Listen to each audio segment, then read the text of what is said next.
19 मार्चला जालना जिल्ह्यात yellow alert, प्रशासनाचा सतर्कतेचा इशारा। नमस्कार, आपण पाहत आहात चंचल वार्ता न्यूज जालना। जालना जिल्ह्यात येत्या काही दिवसात हवामानात लक्षणीय बदल होण्याची शक्यता व्यक्त करण्यात आली आहे। प्रादेशिक हवामानशास्त्र केंद्र कुलाबा मुंबई यांच्या अंदाजानुसार 19 मार्च रोजी जिल्ह्यासाठी येलो अलर्ट जारी करण्यात आलाय। 17 आणि 18 मार्च रोजी जिल्ह्यात हलक्या स्वरूपाचा पाऊस पडण्याची शक्यता असून 19 मार्च रोजी हवामान अधिक बदलण्याची शक्यता आहे। त्या दिवशी विजांच्या कडकडाटासह वादळी वारे, हलका ते मध्यम पाऊस आणि ताशी 30 ते 40 किलोमीटर वेगाने वारे वाहण्याचा अंदाज आहे। या पार्श्वभूमीवर जिल्हा प्रशासनानं नागरिकांना सतर्क राहण्याचं आवाहन केले आहे। विजांचा कडकडाट आणि वादळी वारे सुरू असताना घराबाहेर पडणे टाळावे। झाडे, विजेचे खांब, ट्रान्सफॉर्म तसेच उंच बांधकामापासून दूर राहावे।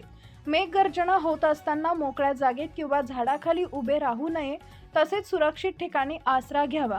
वीज कडकडत असताना घरातील विद्युत उपकरणांचा वापर शक्यतो टाळावा। शेतकऱ्यांनी कापणी केलेली पिकं सुरक्षित ठिकाणी साठवून ठेवावीत किंवा ताडपत्रीनं झाकून ठेवावी। पाळीव प्राण्यांची योग्य काळजी घ्यावी। वाहन चालकांनी पावसाच्या वेळी वाहन चालवताना वेगावर नियंत्रण ठेवावे आणि आवश्यक असल्यास सुरक्षित ठिकाणी वाहन उभं करावं। नागरिकांनी हवामान विभागाच्या अद्ययावत सूचना लक्षात घेऊन प्रशासनाच्या मार्गदर्शक सूचनांचं काटेकोर पालन करावे, असं आवाहन करण्यात आलं आहे। चंचल वार्ता न्यूज जालना, संपादक शिवलाल लोखंडे।